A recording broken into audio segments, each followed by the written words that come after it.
Hello, this is Candy with eyes2jesus.blogspot.com bringing you my October planner setup.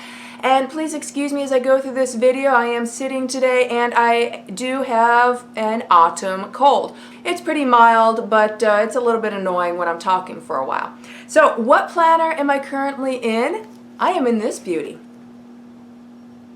And it looks like a Giglio Campagna. And it does have very floppy, buttery, soft, genuine calf leather that feels absolutely amazing. And it does have the same setup of some of the Campagnas, the ones that had the zipper in the back instead of the zipper in the front. But this is not a Campagna. Comparable Campagnas with similar coloring and the same pocket configuration of this. I actually went to their website and checked it out and used their converter to convert to US dollars, and it was $360, and that's not even counting international shipping. Well, this is not a Giglio Campagna. This is not a Giglio. This is a Mo-Term planner. And I got this Mo-Term planner off of Amazon for about $56. And I have Amazon Prime, so I got it with free shipping. So I got it within a few days. And they're available in different textures, ostrich, croco embossed, pebbled leather, which is my favorite, and they're in different colors. The one that I am using that I'm really liking, it is fuchsia colored on the outside and it is mauve colored on the inside. So let's get into this amazing beauty as I give you my planner tour for October. Okay. Going inside, like the Giglio Campagnas, this comes with removable leather ring protectors. I took those off because I didn't like how it was kind of bulking up the spine. And it also comes with a leather flyleaf. And this leather flyleaf also has more card slots in it and an extra pen loop. I took that out because I wanted more room for the rings. So going inside, we have the front pockets here. And since I removed the front leather flyleaf, the Mo-Term front leather flyleaf has a second pen loop on it, but I'm not using that flyleaf, so I only have one pen loop in here, back here. So, but I like to keep two pens in. So I just have my second pen clipped to the side of one of the pockets here on the front, and it's working just fine. So in these card slots, the top three, I just have some little journaling cards, and then the bottom one, I have a journaling card, but in front of that I have a business card that was recently given to me that has a phone number that I do need to keep. And so when I'm given business cards that I need to keep for a while, I'm just going to throw them in here, which is probably what they're for anyways. Alright, and then I have three side pockets in the front, and I think this pocket configuration is genius. So in the first side pocket, I just have some spending cash. In the second side pocket, I have a journaling card sticking out, and behind that I have some checks, some postage stamps, and then some of my cards that I like to keep with me but that I don't use very often, so they can just be popped in there. And then in this third slit, I have another journaling card sticking out, and behind that is some extra filler paper for when I need more filler paper. So we have some grid paper peeking out there. Okay, now the rings in this Mo-Term personal size planner are 30.5 millimeter. That is roughly just short of 1.25 inches, and these rings are removable. Now my front welcome page or dashboard is actually trimmed down from a mini Happy Planner cover, and I just love it. It says you are exactly where you need to be today. And then on the other side of that, I just have a little running to-do list here, and then I just have some extra note pages. Okay, and then this page here is a picture from my husband's and my wedding when we got married in 1997. And then on the other side of that is our current family picture.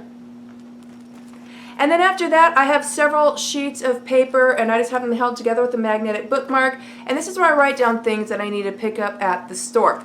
So I got a few things marked off because I got them at the store when I was out running some errands. And then here's a few more things since then that I need to pick up. And if I don't hit a store that has these things before grocery day, then they just become part of my grocery list, because this is also my running grocery list. So the day before I get groceries each week, I go through this list, I go through my menu plan, and then I go through my master grocery list, and then I will create a grocery list in order of the aisles in the store at which I shop. So this is where I write down things that we need to get.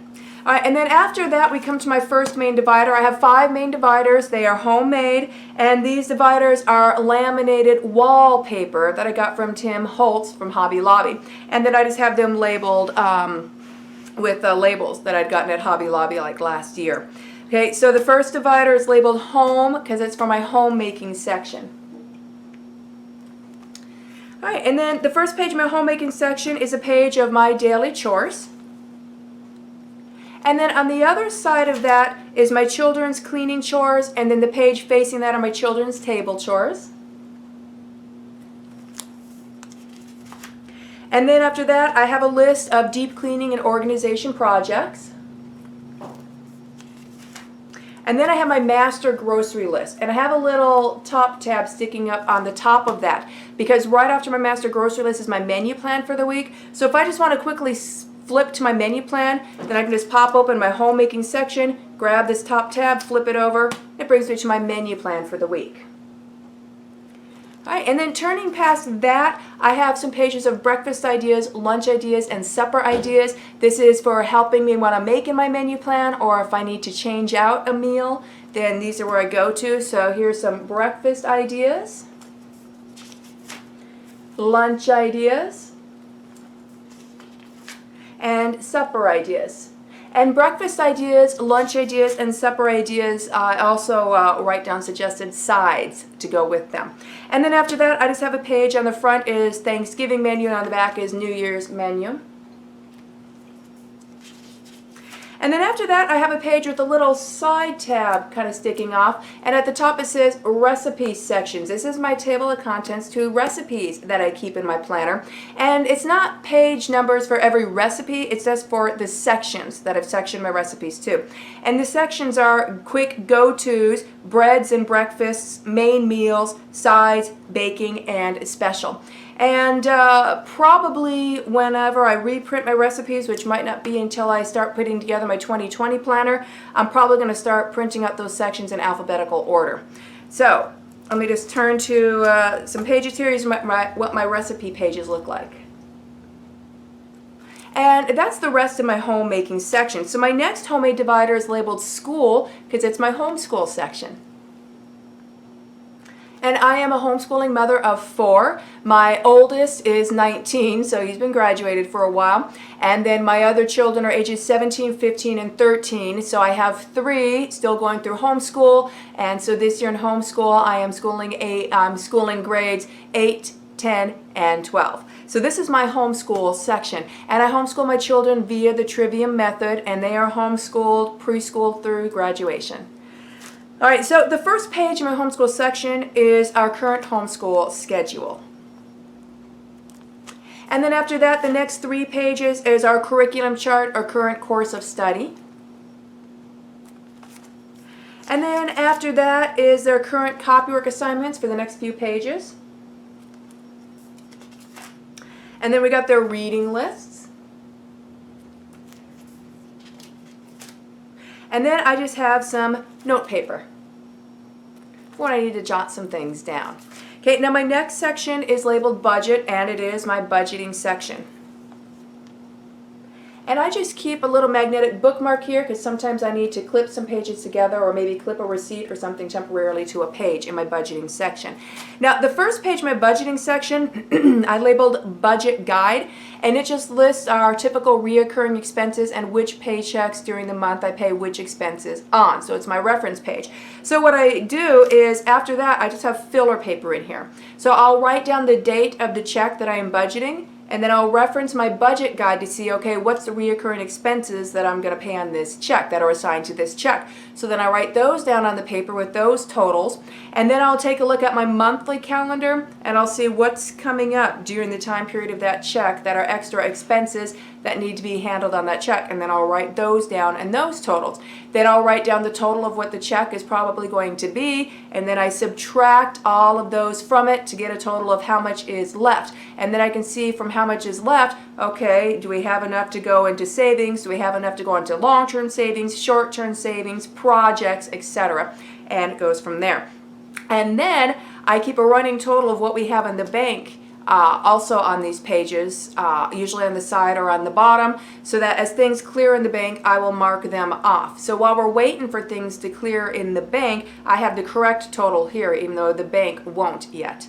So my husband knows if he wants to know how much we actually have in the bank or what our expenses on that check are, he knows to check out my planner and turn to the budget section, because that's where everything is up to date. So my next section is labeled Notes, and it is my complete notebook.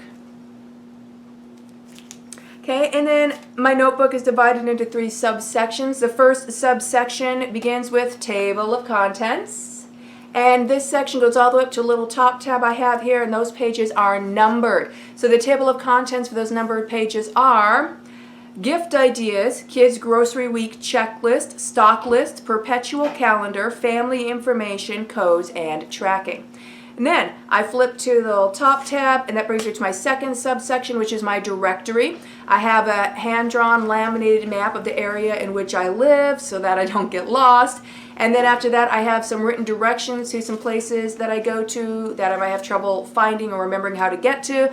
And then after that, I have several pages of phone numbers and addresses of close family members and friends. And then I have a little side tab to my third subsection. If I flip to that, brings me to my brain dump. And then after my brain dump, I just have several sheets of blank filler paper for when I need to move some filler paper to like my budget or homeschool section, or maybe to write in some more notes, etc. And when the filler paper in here runs out, then I grab more from my side pocket here in the front cover and add more filler paper in. This brings me to my last main section, my last homemade divider, which is labeled Planning. So this is the planner of my planner. Okay, so the first page in there is a Franklin Covey Blooms title page, and I usually don't fill these out, so it's blank.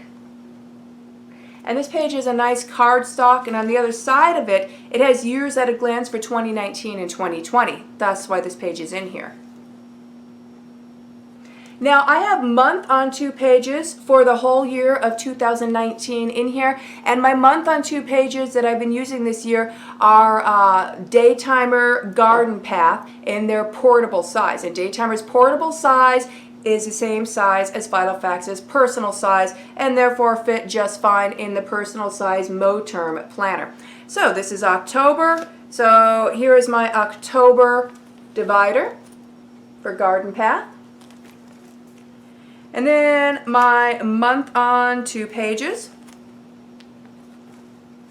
And then if I flip to my today marker that's sticking out, it brings me to today. Now for my daily pages, I am using day on 2 pages, and they're by Franklin Covey, and it's from their Blooms line, and it's in their compact size. Now Franklin Covey compact size has the same holes and goes into the same ring configuration as personal size. But Franklin Covey compact size, the pages are wider. They are wider than Recollections Personal, but they're not as wide as Personal wide. So while you can put Franklin Covey compact pages in a Personal Moterm without altering them in any way, the tabs are going to stick out and the pages are probably going to mess with your pen loop. So what I do is I take the Franklin Covey compact size pages and I just trim them off. I cut off the holes and then I repunch. So I trim them more narrow so that they're personal size, and then I just repunch them and then I pop them in. So that way that's the same page width as my other personal size pages, and my tabs aren't sticking out and nothing's messing with my pen loop. Alright, let me turn to a blank day on 2 pages and I'll show you what it looks like after you've trimmed them more narrow and punched them. The rings and the holes will go into the lines, but as you can see, it doesn't really get in the way. I have no problem with it. It doesn't get in my way. I'm able to use these pages fully as if I didn't trim them. So flipping to today, here is my first page, and then I have my page marker, and then I have a laminated page here, which is my daily to-do list and some homeschooling notes and my routines, and it pops in and out of the rings just like my page finder does and gets moved day to day just like my page finder does. And then I have my second page. Alright, and then I did a plan with me where I showed you in detail how I plan on these pages. So you can find that in my planner playlist on my YouTube channel. Meanwhile, here's what a blank day on 2 pages look like by Franklin Covey Balloons. All right, and then I keep 1 month at a time of a day on 2 pages in here. So when September, on the last day of September, I just sat down and punched my October pages. I trimmed them and punched them in and put them in and removed my September pages. And it's really quick and easy to trim them and punch them each month. What I do is I'll take the stack out of my storage binder of the next month's pages to get them ready, and then I divide that stack up into 3 groups. And then I'll take one of the groups, and I use 2 binder clips to hold the pages stacked together neatly so that they don't get misaligned.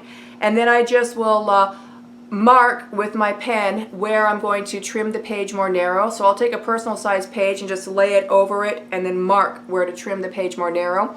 And that is trim it with scissors, usually while I'm relaxing in my recliner and maybe watching a movie or something on Amazon Prime with my husband. And then I just repunch it. So I'll mark where the holes go and repunch it. And I only have to do this 3 times because I divide up the month's pages, the month's worth of day on 2 pages into 3 groups. So I only have to 3 times mark where the holes are to be punched and where the page is to be trimmed, and then I just have to trim it and repunch it. I just do that 3 times and it's done, so it literally only takes me a few minutes to do. And I don't punch them with a regular hole punch. I punch them with a crocodile hole punch that I had gotten from Hobby Lobby. Now, actually, I got mine off of Amazon, but I have seen them in Hobby Lobby and sometimes in Joann's and Michael's as well. And the crocodile hole punch is awesome because you can punch through a whole bunch of paper, up to 20 sheets of paper, and it goes through like butter. It's not hard. It just goes right through that. So I like doing that. So even though it's a single hole punch, I prefer it over multiple hole punches because multiple punches, you can only get like 4 sheets of paper in there at a time. With this one, yeah, it's a single hole punch, but I can get up to 20 sheets of paper in there, so I can run down that pretty fast. So after my day on 2 pages and after all of my months, I have a sheet of paper in here, and it's a grid paper, Filofax paper, and I have it labeled at the top, Future Planning 2020 Plus. And the whole front half of that page is actually full, so here's the back. And so just as the title says, I'll write down things that are already scheduled or planned for the next year and further out beyond that. After that, I have this plastic insert, and it's got 2 little pockets with flaps that close. And so in the top pocket, I just keep some extra sticky notes. In the bottom pocket is my washi card. Right? And then after that, I have another plastic insert. It is a card insert. So I can't show you that. I don't have it anonymized, but I can keep 3 cards in there. And so I just keep my 3 main cards that I use the most when I'm out and about. And then flipping past that, I have a sheet of another Tim Holtz wallpaper, not laminated, and then I have another sheet in the back. And between these 2 sheets of wallpaper are several top-loading pockets. And so this is where I just keep organized budgeting and papers and whatnot. Okay, and then after that, I have my back page lifter, where I also have some reoccurring labels and things that I often will use. And then that brings me to the back pockets. So in the top pocket here, I just have some whole reinforcement stickers. And in the bottom pocket, I keep some Avery dots and some Avery labels. And then there is my favorite pen back there in the pen loop. And then in the top pocket here, I just have some papers that I like to keep with me for reference, and I currently also have bills back there that are waiting to be paid. So what I love about this personal size Moterm is that even though it's personal size, if I need to fit a full letter size sheet of paper in here, I just need to fold it in half once and it slides right into the back pocket, and that is very, very handy. So this concludes the current setup of my planner. Have a blessed day.